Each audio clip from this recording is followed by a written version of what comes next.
Hello. So there's a custom of studying Pirkei Avot in the time leading up from Pesach to Shavuot. Actually, there's at least 16 different customs of when to study Pirkei Avot throughout the whole year. Rabbi Dr. David Galinkin has a whole list of them in one of his Chuvot. But the majority of them include the period from Pesach to Shavuot. If not, they extend farther or begin before. But generally, there's a widespread tradition of studying Pirkei Avot during this time. So together, I want us to look at the first Mishnah of Pirkei Avot as that sort of preparation period. And this Mishnah in particular, I think, is perfect because it discusses receiving Torah. So the Mishnah reads, Moshe kibel Torah miSinai, umesara liHoshua, v'Yoshua lizekanim, uzekanim lineviim, uneviim mesarua leanshe knesset hagedola, hem amru shosha devarim, hevu metunim badin, v'ha'amidu talmidim harbe, v'asu seyag laTorah. Moses received the Torah at Sinai and transmitted it to Joshua, Joshua to the elders, and the elders to the prophets, and the prophets to the men of the great assembly. They said three things: be patient in justice, raise many disciples, and make a fence for the Torah.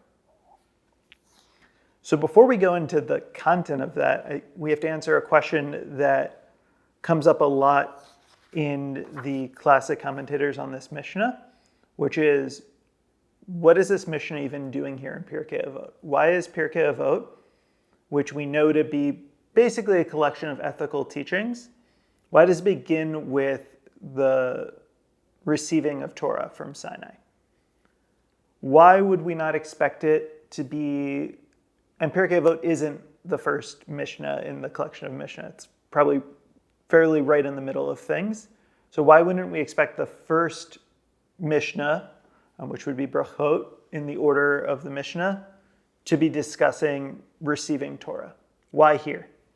And there's a couple different answers that I think really highlight both what Pirkei Avot's doing and what this Mishnah is doing. So we'll look first at Bartenura. This is Rabbi Avadia ben Avraham of Bartenura. He's an Italian rabbi in the 15th century. And he basically points out that Pirkei Avot isn't like the other Mishnayot. All the other Mishnahs, take for example the first Mishnah in Brachot, when do you say the Shema? And there's all these different opinions of the time to say Shema. And most of the Mishnah goes about discussing different laws and discussing the commandments. Pirkei Avot's different. It's really just a collection of ethical teachings from the rabbis. So Bartenura points out, if the reason this Mishnah is coming here to say Moshe received from Sinai and then passed it down to all these generations until the Mishnah that we're reading today, is in a way of saying these ethical teachings are also Torah from Sinai. That there's just as much power and, I guess, like divine intention in these words as there are in the rest of the laws that we study. The Rabbeinu Yonah, a 13th century commentator, quotes the Talmud, which discusses, actually has an argument over what things you should study if you want to be pious. One of them is Pirkei Avot, and one of them is Nezikin, which is the Mishnah on damages, on like civil tort law. And it kind of resolves this by putting them next to each other.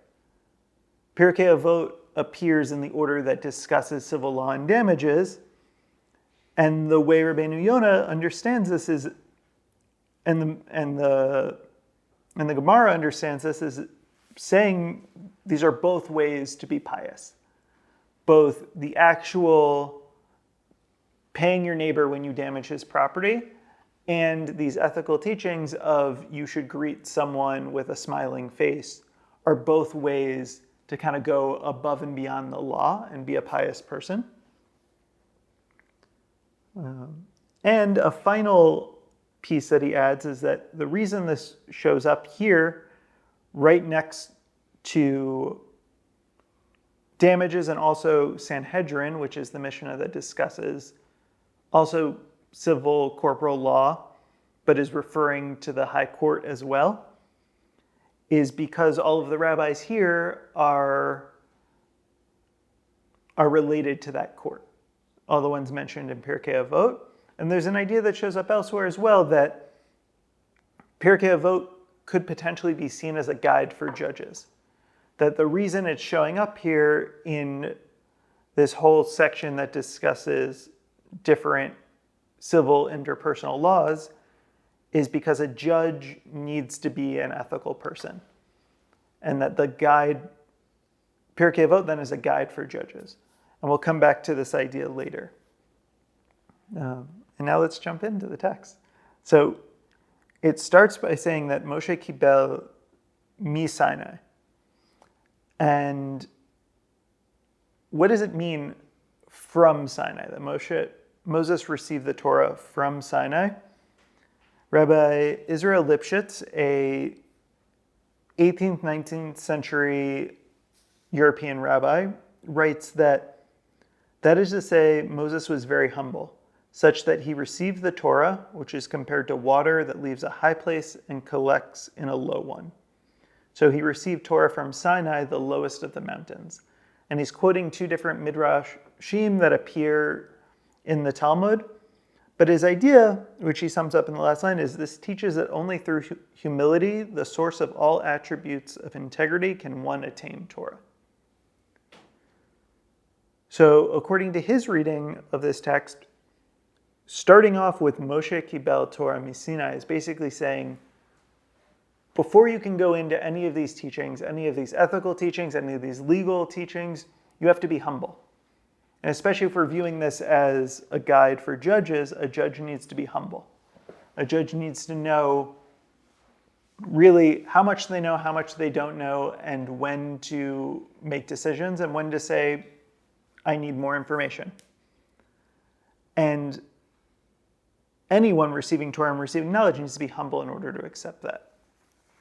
That's where we start in this Mishnah.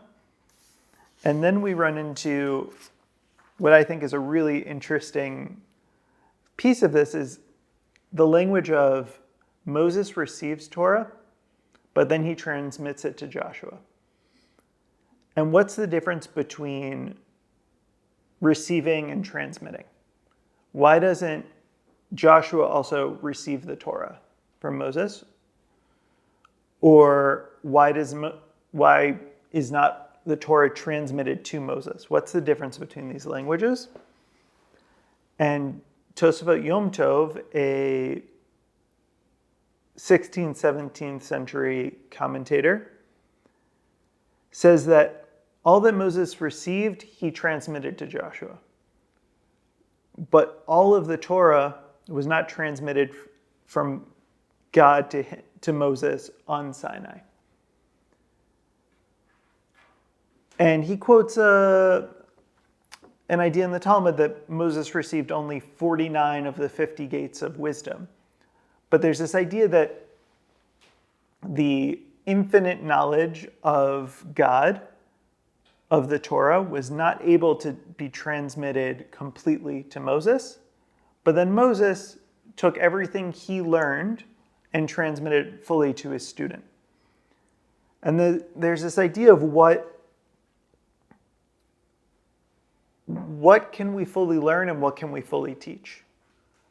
And we'll see this we'll jump to the next one because I think the next Tosafot Yom Tov on this also kind of plays out this idea of receiving and transmitting. Because the language shifts again. Moses receives, then he transmits to Joshua, and then there's this continuation of transmitting happening until later, in Pirkei Avot, we actually see the language of kabel, of receiving again. And Tosfot Yom Tov writes, and the prophets transmitted it to the men of the Great Assembly. This is to point out that although not all the members of the Great Assembly were prophets, the entire Torah was transmitted to them as it was transmitted to their predecessors. From here on out, however, the generations waned and the entire Torah could not be transmitted to them. Rather, each one received as much as he was able. Even so, what Torah he did acquire was part of the tradition, having passed from sage to sage, going back to Moses at Sinai. It's this idea that we have to transmit, as teachers, we have to transmit all of our knowledge. But each student can only receive what that student can receive. Everyone has different abilities, has different interests, different things that will catch to them and won't. And this idea here of Moses received as much as he could, even though it wasn't all of it, but transmitted all of it, and that transmission kept happening in its wholest sense until people just received what they received. And each person took. And it's really interesting that throughout Pirkei Avot, you see all these rabbis giving very different teachings of what they kind of see as the basic ethical principles of Torah. And I think that says that each of them received something different, and something else in the Torah spoke to them. And as we prepare for Shavuot and think about what we can learn and what we can transmit to others, I think that's a really important idea of being open and humble to receiving from our teachers as much as we can receive, and then transmitting, and also that humility and openness to transmit all of it and not keep any of the knowledge, to really let it flow from that high place to the low place. And I'll end with the final piece of the Mishnah, which is the three things that the men of the Great Assembly would say. So they said, this is also Tosfot Yom Tov, who quotes Bartenura. Bartenura writes that of their many sayings, these three were the ones touching on the continuity of Torah. And then later on, he also says that these were the things that they would often emphasize. So this to them is really the essence, the central piece of Torah, and what continues Torah, that process of receiving and transmitting. And those are: be discerning in judgment, raise up many students, and make a fence for the Torah.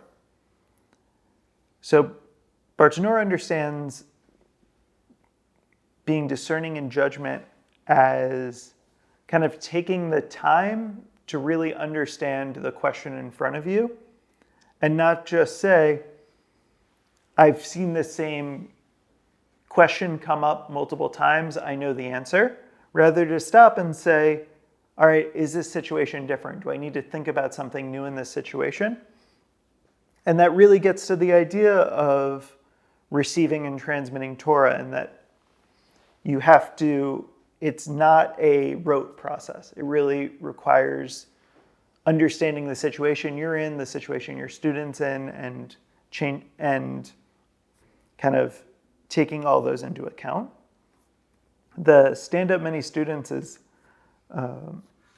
beautiful because most commentators understand that as going back to this disagreement between the schools of Hillel and Shammai, where the schools of Shammai tended to be more elitist and would only take someone who was wise, humble, of good pedigree, and the school of Hillel would teach everyone. And even if they were known to be sinners, through teaching them, they'd kind of make them righteous people. And this idea that Torah is open to everyone, and back to the idea of transmitting everything, that we have to be open in that transmission and kind of let everyone in. And then to create a fence around the Torah, Bartenura understands that as kind of making it harder to transgress Torah prohibitions. But I think there's also this idea of, by creating a fence, you also define the thing.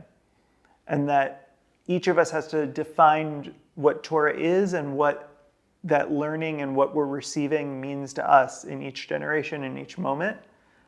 And that's part of keeping this ongoing process of Torah in each generation and speaking to each time. So with that, Hag Sameach. Have an amazing Shavuos. Enjoy your cheesecake.